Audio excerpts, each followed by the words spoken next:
ADHD stands for attention deficit hyperactivity disorder. You could either be predominantly inattentive or predominantly hyperactive impulsive. I find that a lot of my clients end up being more of a combined presentation. It used to be something that was really diagnosed in children. And what I'm seeing now is that more so adults are recognizing the signs. I think COVID, really brought that out in a lot of us, myself included. And so really at the presentation, used to be the kid that couldn't pay attention in class, or the jokester, the class clown, the one that couldn't sit still. Typically would be seen as lazy or the bad kid. And so now what we're finding is that those executive function skills that are underdeveloped or poorly developed really impact adults as well.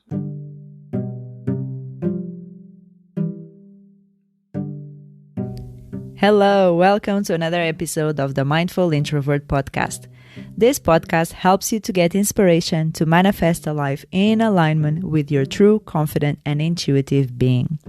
I'm Jo from mindfulintrovert.com, an inner peace and abundance coach, and my purpose here is really to help you slow down, look inwards, and create a more peaceful life by learning to trust your intuition and exploring your spirituality at a soul level.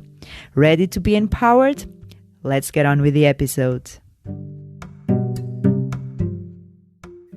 Today's guest is Jessica Hackmann. She has spent the last 16 years supporting students, parents, and staff as a school psychologist. Currently, she works in private practice in Maryland, USA as a certified holistic coach, specializing the treatment of executive dysfunction as well as supporting parents of children with special needs as an educational consultant. As a coach, Jessica is able to work directly with children and adults, providing tools and strategies to overcome struggles associated with ADHD, autism, and other neurodevelopmental disorders. Hey there, amazing listeners! Ever feel like life's treadmill is on max speed, leaving you burnt out and exhausted? Well, hold on, because I've got something incredible for you. Healing from Burnout, your guide to renewed energy and well-being. Picture this: a life filled with boundless energy, a balanced spirit, and a renewed sense of purpose. This ebook is your guide to unlocking proven strategies, mindfulness secrets, and expert insights to conquer burnouts. Ready to transform your life? Healing from Burnout is your key.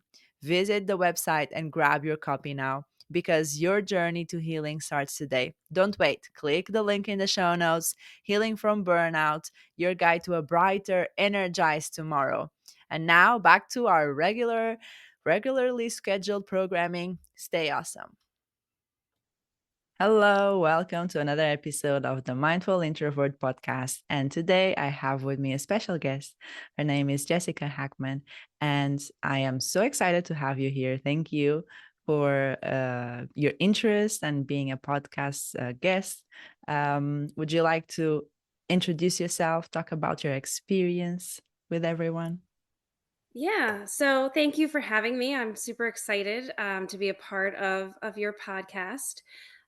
So I'm Jessica. I am a certified holistic coach. I specialize in executive function skills. So basically, what that means is I work with children, teens, and adults, and I help them to put some order into their life. So whether they're having difficulty with time management and scheduling, getting started, seeing projects through, organizing their materials, or just their life in general, they come and work with me. And through coaching, we set some goals and we work through different strategies and see what works. And ultimately, that accountability really makes a difference. So they end up seeing great success with that process. Mm, that is very interesting because I've never heard anything like that. So what kind of people would benefit from this service? So, a lot of my clients have been diagnosed with either ADHD or autism. Some of them have shared that they were previously diagnosed with other neurodevelopmental disorders, while in school. But really, it's just a matter of the person is interested, in putting some order to their life. So diagnosis is not necessary, but there is a high correlation with people with ADHD. Mm-hmm. And so, for those that are maybe not familiar, could you give maybe a brief overview of what ADHD is and how it really affects people? Sure. So ADHD stands for attention deficit hyperactivity disorder. You could either be predominantly inattentive or predominantly hyperactive impulsive.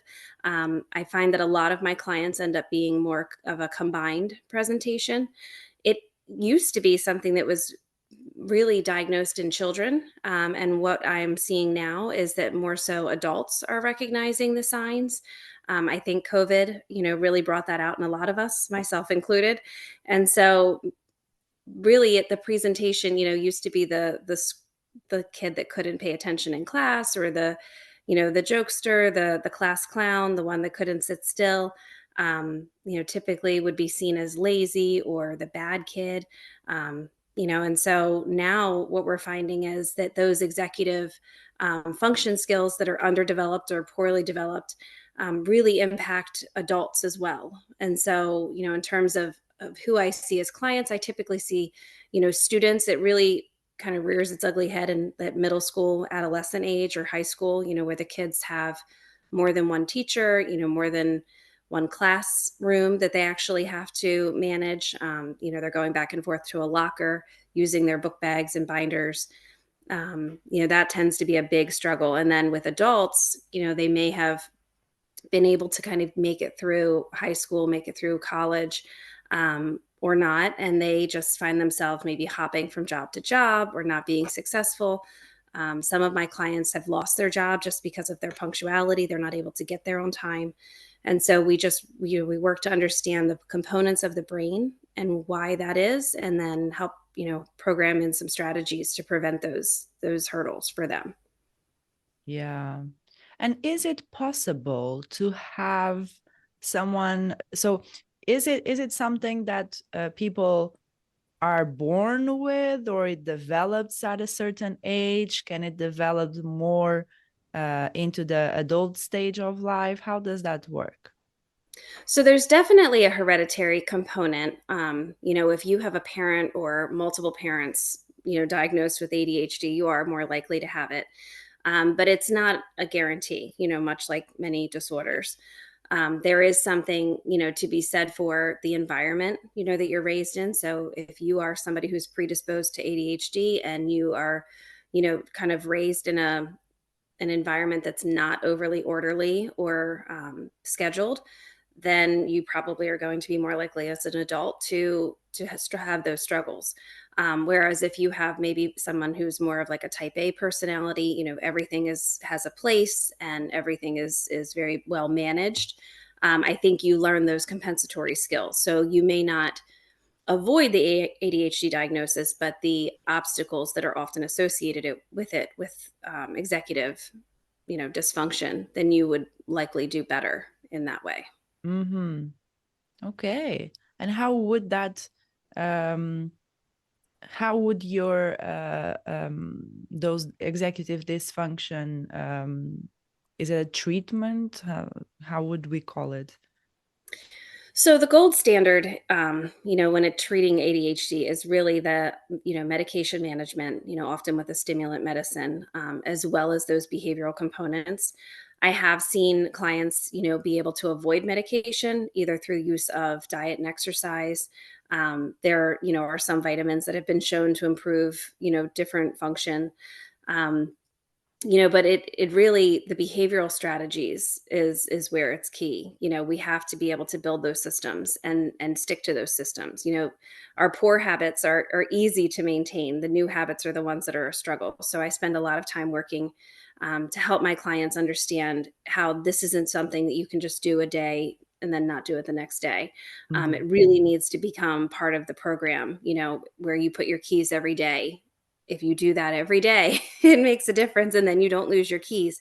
But if you only use that certain place sometimes, it's not going to stick. So it's really a lot of training and just habit formation and ways to help them manage the systems in their life so that they can avoid those obstacles of when their body shifts into autopilot and they don't know where they put, their Mm, whatever.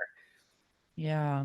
And you mentioned habit formation. And I think that is key because even for people that don't have ADHD, that's very beneficial, right? Mhm. So, what would be maybe a few tips that you'd have for people to help with this, creating a new habit and sticking to it? So, one of the books that I often recommend is James Clear's book, Atomic Habits.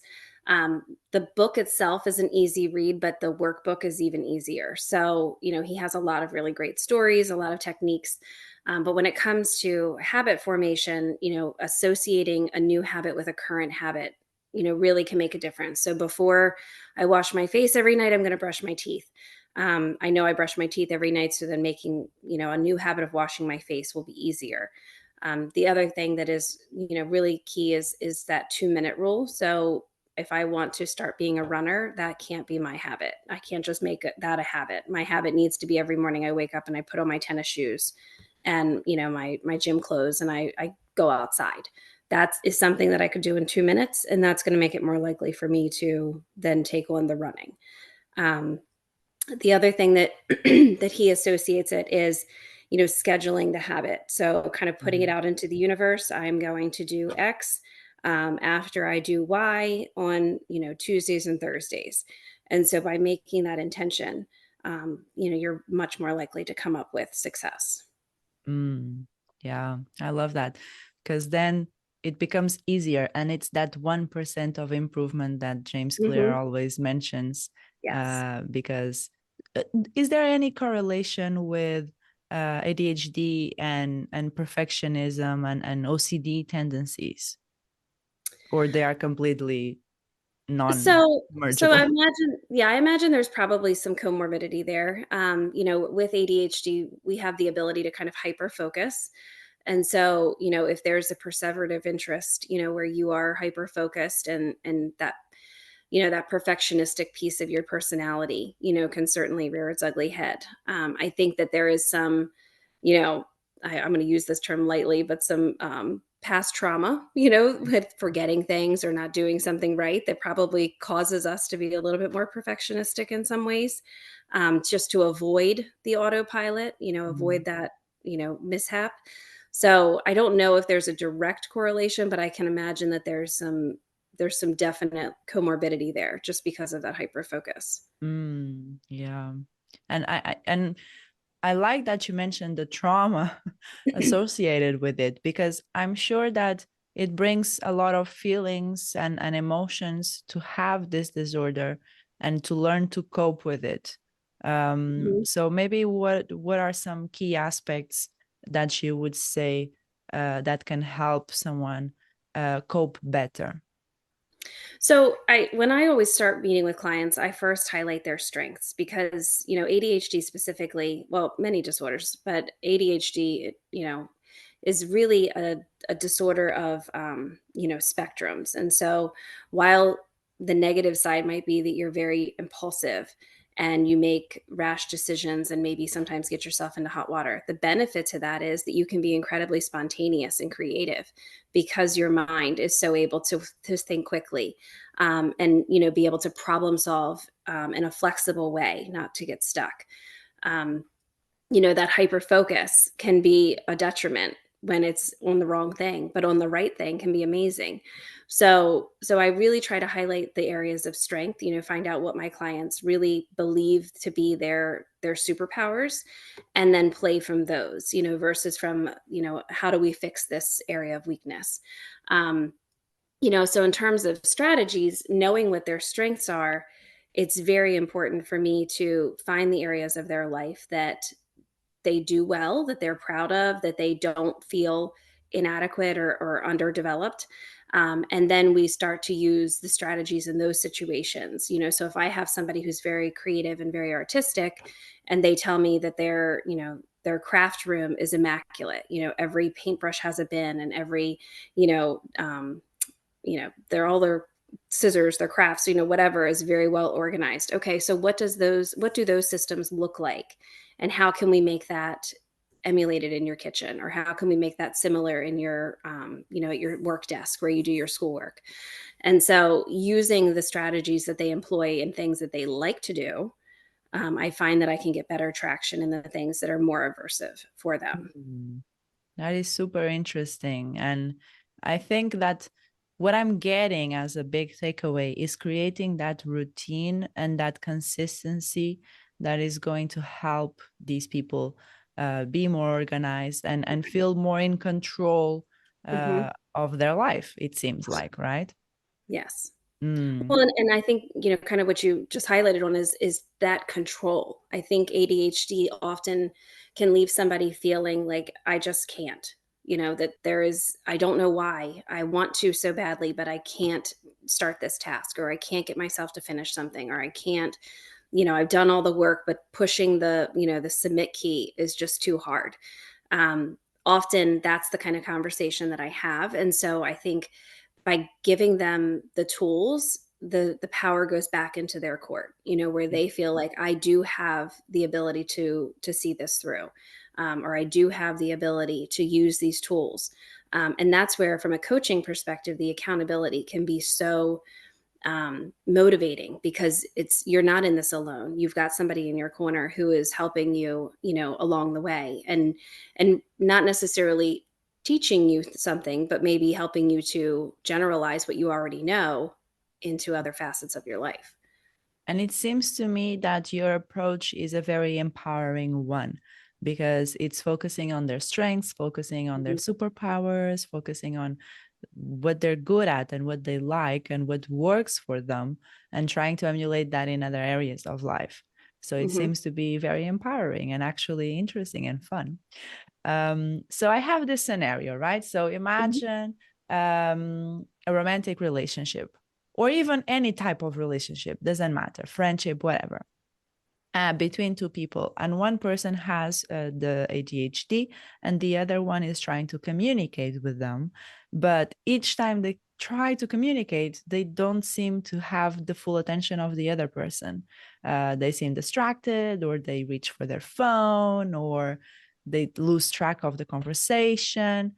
So, what is the advice for the person dealing with someone that is coping with ADHD, to deal with their own frustration and to understand that this is by default, it's not something that they are actively trying to do. Hmm. So, I mean, that's a pretty common concern, whether it's from the parent to the child, or spouses, teacher to student. Um, so what I say with my clients is, you're either a visitor or you're a participant. The visitor is there because they have to be. The participant is there because they believe that there's something they want to change, and they're a partner in this. And so I think, first and foremost, we've got to figure out, is that ADHD person a visitor or a participant. So if this is something that they recognize as a problem in that relationship, then I think we would start with understanding, what are those distractors. Sometimes they're obvious. It's the phone, or it's the drawing, it's the window, to the hallway, whatever. But sometimes it's those passive thoughts, that we can't necessarily see. And so while the partner might feel like they're having an open conversation and the person is with them, they could be in their head writing their grocery list. So I think it's kind of a matter of understanding, what are those distractors, Mhm. and then programming for them. So if we're going to sit down at the dinner table and we want to have an open conversation, then there's no phones at the dinner table, because that's distracting. Maybe it's a time of day. If I'm a morning person, then that's when we want to have this talk. Don't try at 10 o'clock at night when I'm going to sleep, that I Yeah. might be more distracted.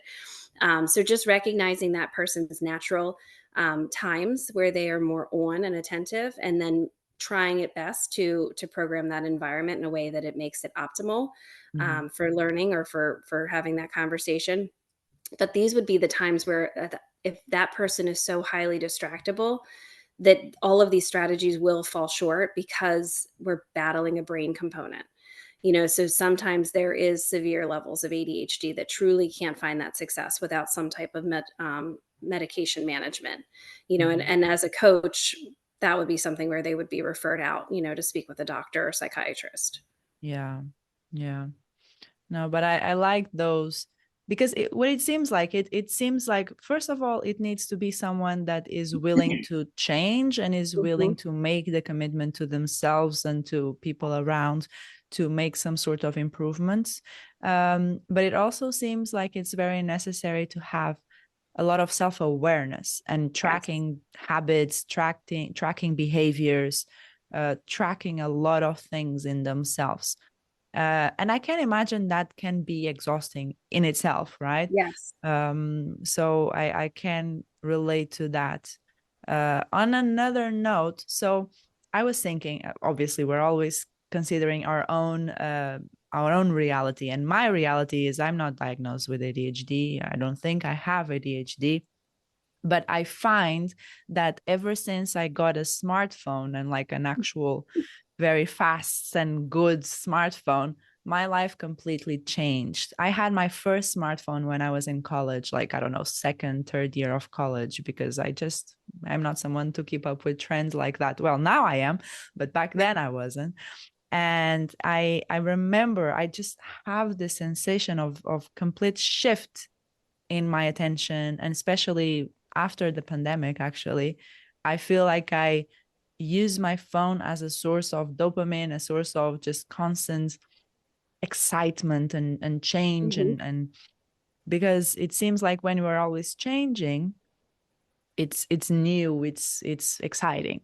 Hmm. So there's always something new happening, and I find my attention span to be completely messed up because I pick up my phone and I meant to go to my email, or I meant to research something on Google, and then I get sidetracked. I go on FaceTime, on Facebook, I go on Instagram, Hmm. and then I lose hours and hours and hours, and I get my weekly screen report, and I'm like, what have I been doing with my life?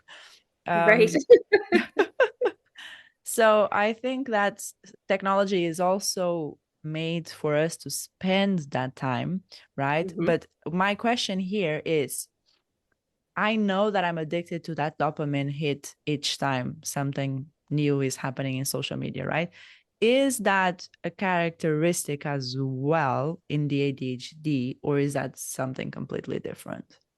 No, absolutely, that is. From my personal perspective, I was diagnosed in 2021, and began taking medication. And at that point, I've always been a sugar like junkie. I kind of make a joke like I stop at a gas station, not for a pack of cigarettes, but for a bag of candy. And it's embarrassing as a grown woman, and I buy more candy for myself than my kids. But when I started taking medicine, that was something that changed. Mm, So when I remember, which I have multiple alarms to make myself remember taking my medicine, when I remember to take my medicine, my carbs, intake is significantly decreased. So I'm not craving the direct sugar. I'm not craving the breads, or pastas. It's kind of profound how bad it is. And I will notice, if I do forget to take my medicine, if it's a weekend and I'm out of my schedule and I'm just constantly snacking, I'm like, what is happening? And it's that. And so our dopamine absolutely is impacted, by whether it's social media, yeah. candy, gambling, drugs, alcohol, sex, all of those things can bring on that dopamine boost. And so with ADHD, that's an area of deficiency that's been associated with ADHD, the dopamine and the norepinephrine. And so when those things are low, and more so with people who are diagnosed, you do notice that, and you are seeking that behavior. Yeah. And social media or smartphones in general, I really believe are a big part of the adult diagnoses. So, not to say it's not present, but those things are certainly making it more obvious for us, Yeah. making those symptoms worse. No, it makes absolute sense, definitely. And it worries me in a way, this smartphone and the amount of sugary foods we have for younger, what you call it? people, I want to Mhm. say generation, that's the word I'm Mhm. looking for, younger generations, because, and now I sound like a little oldie, but the younger generations, I feel like they're so bombarded with all of this sugar and all of this excitement and loud noises and films, and it's so overwhelming that they get to explore their creativity differently. And you were mentioning about the relationship with ADHD and creativity. That was interesting because I can see that happening, because it's a neurodivergent type of way, isn't it? Where you find new ways to achieve something and you think differently. But it worries me, and this is maybe I'm just my rant of social media. I think there's a lot to it, and thank God for it. But at the same time, maybe for people that their brain is not fully developed, or their intentions for life is not fully developed, to be exposed to so many inputs and stimuli, it can be very overwhelming. And do you think, would that increase the incidence of ADHD later on in life, or even as a young adult? Or what is your perspective on this? Sorry, I was just blabbing a lot about this. So no, so I think that whether it increases the diagnosis or the prevalence, I'm not sure, but I do think that it has predisposed our youth to not being able to have a long attention span. So, I know that even at the college level, professors are noticing, that they can't assign the types of readings that they did 5, 10 years ago. It's everything it's like our brains are trained to take in small snippets of information, quick 30-second reads. So to hand a student a chapter or multiple chapters, it is so beyond overwhelming that they just check out. They don't do it. Even as an adult, I used to be an avid reader from, the beginning. And it takes something to be incredibly interesting for me to be able to read. And when I do read, the flip side of that is, if it's something I am interested in, then that hyper focus takes over. And that's all I want to do. So as a mom, a wife, a coach, I don't have time to just, spend hours upon hours reading a book in a day.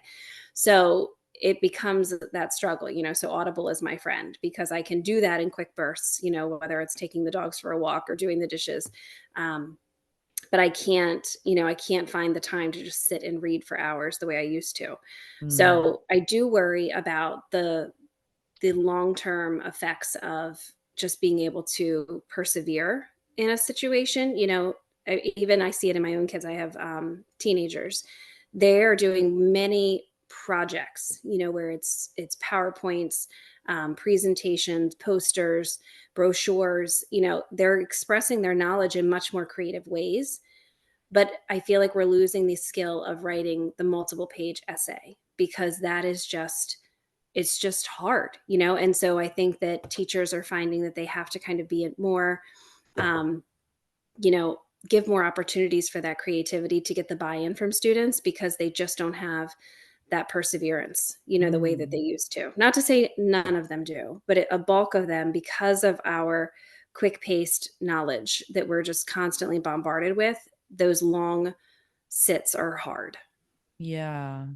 Yeah, I just love what you said, because I feel that in myself as well. Like, Audible is my best friend as well. I'm always with podcasts as well, listening, and with YouTube videos especially, I do something Hmm. that is very triggering to me, but I don't know how to stop it. I watch stuff on twice the speed. I'm Oh yeah. just everything on twice the speed. I consume so much information. I want fast, fast, fast, fast, fast, fast, fast.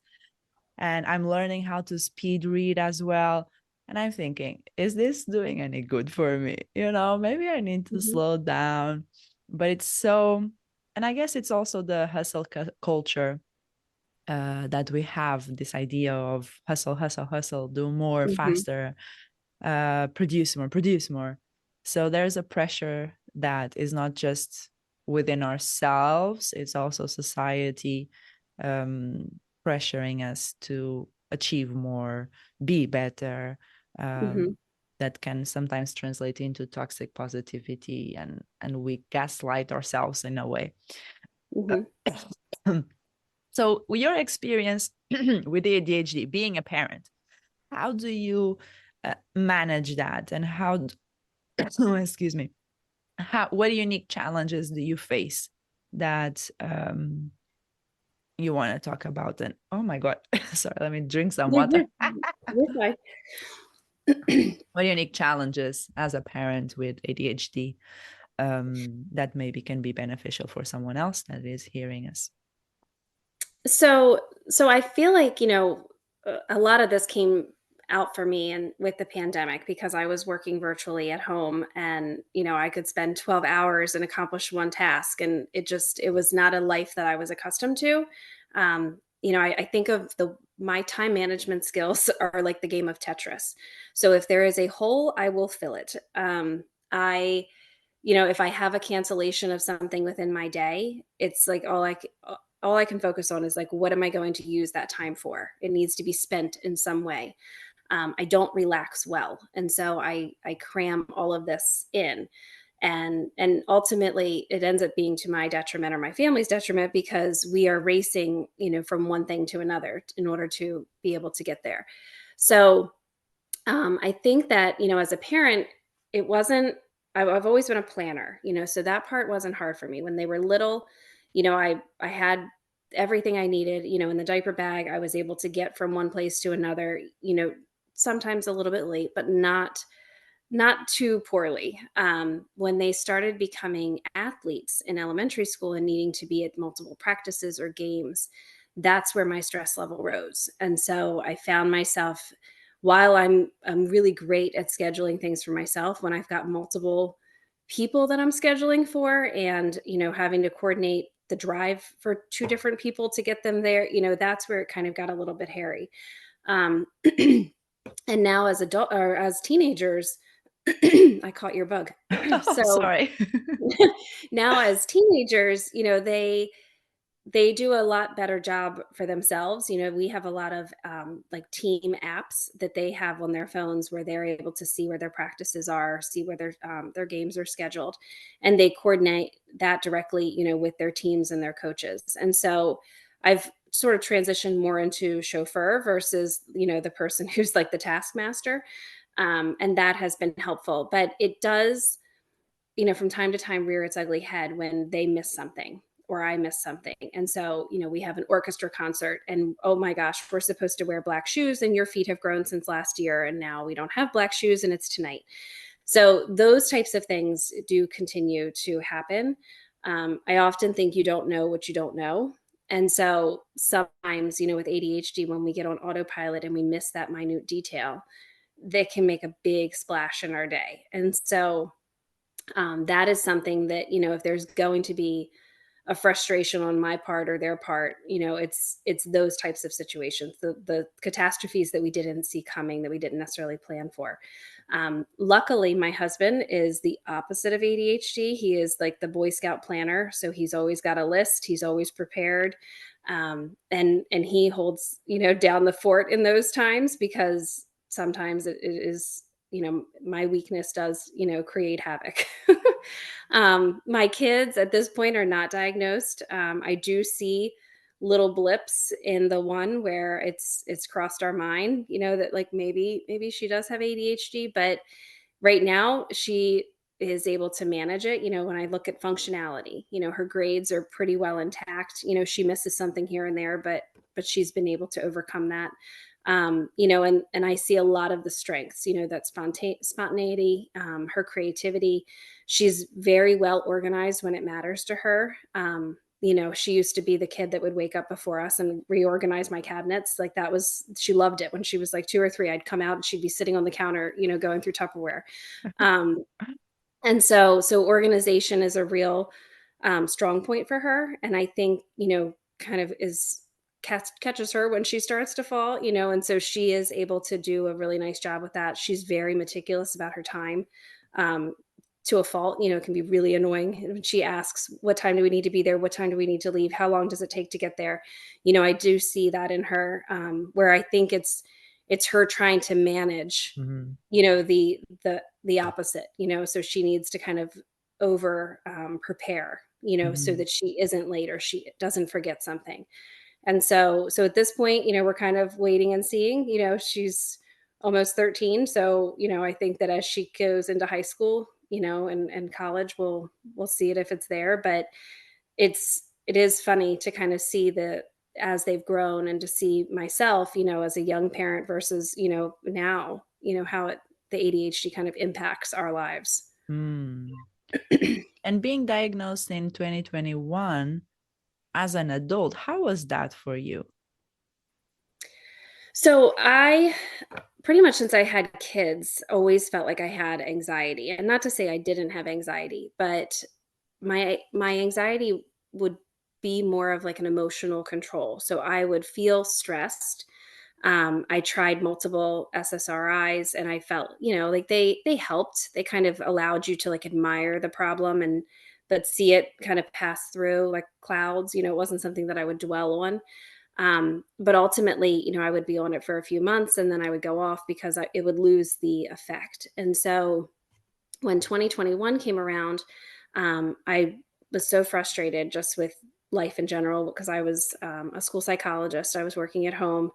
Um, Actually, I guess by that point we had gone back to school, but I spent a good part of that year of 2020, 2021 school year working from home. And it was pretty awful. That, from somebody who's always busy, to just kind of having 12 hours, with a meeting here or there. My kids were pretty well taken care of with their own schooling. They were well managed by their teachers from afar. And so it was not a good time for me. So I had gone off my anxiety medicine when we were told we could go back to school. And I remember my doctor said, like, how do you not need this anymore? And I said, because there's a light at the end of the tunnel. Like, I can leave this house. I don't need this. I'm fine. And so then going back to work is when it became apparent that, my, ability to manage my time and organize it, the things that I had to do was just not happening anymore. So my to-do list was not getting accomplished. And it was just becoming very frustrating. And so I decided to be evaluated for ADHD. And, ultimately, when diagnosed and then starting medicine, it was very validating, because I felt like I was a person with anxiety who was disorganized, or who, poorly managed their time, or who didn't pay attention. And now, to be able to say it wasn't the anxiety was the result Mm. of the ADHD. And so to have that, it just finally felt like, wow, I'm not inadequate. Like, it's just because my brain works differently. Um, I'm not lazy, or I'm not unmotivated, or I'm not, addicted to my phone. It's because of all of these things. And so having that diagnosis and being able to be on a different medicine has just been life changing. I don't struggle with that emotional piece anymore. If I do, it's because of a real problem, not because of just day to day stress. And the stimulant medication has just made such a difference for me. To be able to kind of manage that emotional Mm. control, and manage the things that were causing that stress, has Mm. just been really great. Okay, that's very, very interesting because you mentioned that the anxiety was the aftermath, like the Mhm. result of other signals and symptoms of the ADHD. So that is maybe like something for people to look out for. And now talking about maybe someone that is listening to us that is considering, oh, maybe I do have ADHD, maybe I've been researching all the symptoms list and all the characteristics, and I really want to know for sure, how does this process of getting diagnosed, getting assessed for it works? So, in the United States, for kids, some pediatricians will do it. Some refer for, a psychological evaluation. If you are having that academic component, then, the schools can assess for ADHD. And it's considered an educational disability, not necessarily a diagnosis. As an adult, typically the way that it's done is through rating scales. So the client would fill out a rating scale about their experiences, with behaviors associated with ADHD. And then typically you would have, either a spouse or a parent, if you're young 20s or something, somebody who knows you well, who's around you on a day to day basis. And then they would complete a rating scale. And then the other component, sometimes what practices will offer is what's considered a continuous performance task or test. And so at the practice where I work, it's a matter of sitting for 20 minutes. You're not moving, you're not looking around, you're not talking, you're just staring at a computer and you're looking for a targeted stimulus. And you mark, or hit the space bar if you see it. And if you don't, then you don't, And so I did that test and it was painful. I mean, the amount of errors that I made, so where it flashes and it wasn't a plus or an X, it was a circle, so where I would hit the wrong one, was really high. And then there was a good bit where I just missed it, where it flashed and I did nothing. So, it was very tasking, to sit there and have to spend 20 minutes. I mean, very like downright painful. Like when I was done, I almost felt like my brain was like, like moving. It just my Oh. head hurt. Um, and so between those components, looking to see that continuous performance, to actually see your impulsivity, see your attention in real time, as well as the rating scales, and then that diagnostic interview with the practitioner is how you would kind of come upon that diagnosis. Mm, very interesting. I always wondered what the test was and how you can just standardize something that you cannot, there's no blood test for it. There's no, it's very out there in the, Mhm. so it's nothing concrete that we can measure with numbers for sure. So that's very Yeah. interesting to learn. And what would you say are some of the misconceptions of ADHD and people with ADHD that you think that need to be um, talked about and the stigma needs to be released? Well, I think that, for a person who does not have ADHD, the problems seem very simple. Just get Mm, to work on time. Just put your stuff away. Don't drop your keys anywhere. Put them right here on the hook every time. Pay your bills. It's not that hard. Just do your schoolwork. It's not that hard. And so I think that when you have ADHD, you're often made to feel lazy, unmotivated. Um, Sometimes it looks like you're not smart. You're just not intelligent enough. I think there's a component of, just if he wanted to, he could, where it's a willpower, mm, where, he just doesn't care. And so when I speak with clients, these are often the concerns that are shared by, their partner or their parent or their teachers, or even just their friends, like roommates. People can be quite frustrated because it seems simple. And so a lot of times the argument is, if he cared, he would or she would.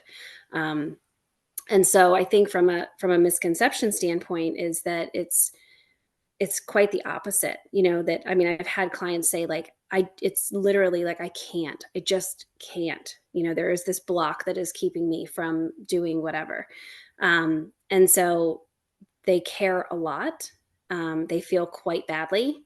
They really want to change. They're ashamed, and they feel quite powerless, in the mm, situation. And so, in that way, there can be a lot of associated anxiety or depression that's associated with ADHD, just as a result of poor relationships or lost jobs. mm, Just overall career dissatisfaction.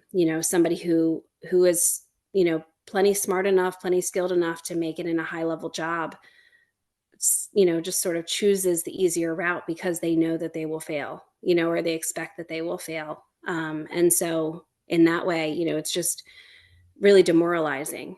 And so, a lot of the work that I do, specifically with spouses and parents, is just to kind of help them understand that, who would choose this? What mm, gain is coming from being this person. This isn't working out well for them. This is not something that anybody would choose. And just helping them to see the strengths that they do bring, and to help them to kind of partner alongside that person versus being on the other side and battling against them. Mm. Yeah, I love that. Very important to talk about that people are not lazy. Well, not to say that some people with ADHD are lazy. Some, I'm sure some are, but that is enhanced um, by the ADHD. So, Hmm. um, what would you say some changes and adaptations and accommodating changes would be made in schools and in, because you mentioned getting late to work, getting late for appointments, what some of simple changes um, can be made to accommodate people with ADHD and make their experience and their life a little bit easier. I think that the technology does bring a lot of resources for us, and so I think there's situations where it can be really a key component. Some of my students do so much better if they could just block out the extraneous sounds. If the conversations, the people opening and shutting the classroom door in the hallway, um, and they are, would be so much better off if they could just pop an earbud in and Mm, listen to a song and mute and work independently. So not while the teacher's teaching, but when they're independently working. And unfortunately, that's not permitted, a lot of times, because that's seen as a distraction.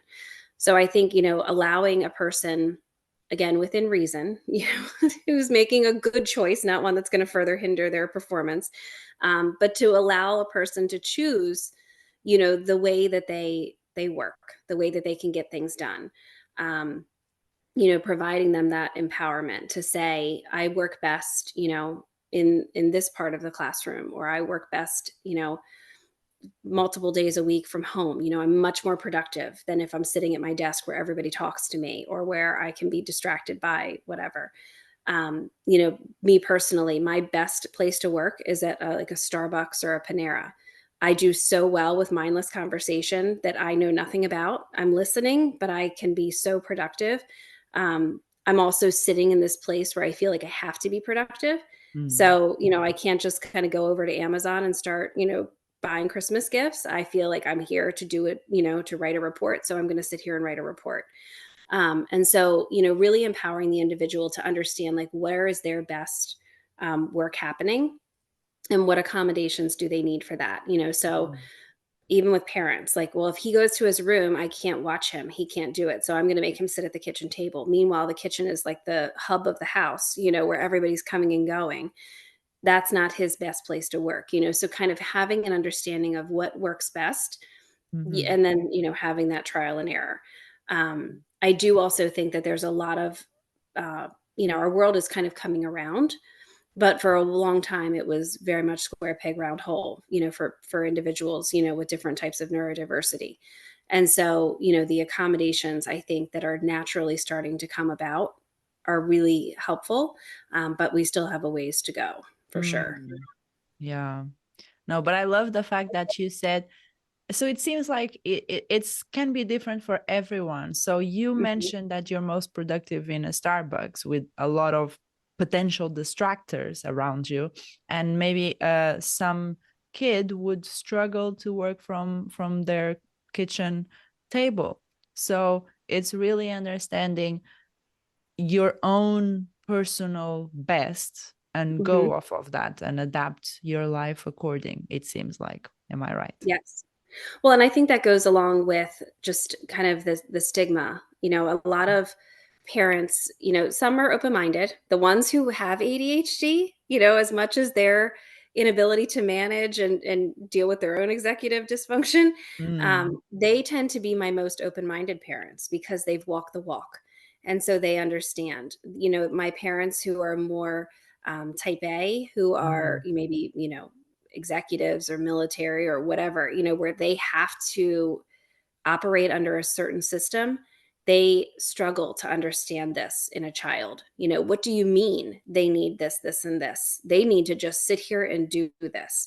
Yeah. They don't need a wiggle seat. They don't need to stand to work. They don't need to, run laps before they can sit down and do their homework. Yeah. Those types of things are a big part of our conversation, where the student might be saying, "This is what I need." And it's kind of helping the parents to be more open-minded. So that's Mhm. where books by Russell Barkley or Ed Hallowell, those things where the parent can read about ADHD and understanding how their child's brain works, is a big component of the treatment, because sometimes it's not up to the client, to make those decisions for Um, themselves. And so we really need the parent to be on board so they can help advocate, with the teachers and future, plans. mm. Well, this has been incredible. I loved all of the information and the way you said things and talking about your experience. I learned a lot. So thank you so much. How can people connect with you, learn more about your work, and potentially work with you? So the best place to find me is either on my LinkedIn profile or through my Psychology Today. And as a result, of you allowing me to come onto this podcast, I am offering a free 15-minute consultation. So if anything that I said today resonated with your listeners and they would like to reach out and see how coaching might help them, I would absolutely love that. So they can, I'm hoping you'll be able to post those links. And Yes, in the show notes. Yeah. wonderful. And so if they just, indicate they heard me on Mindful Introvert podcast, and then, they'll get that free 15-minute phone call. Yes, how exciting.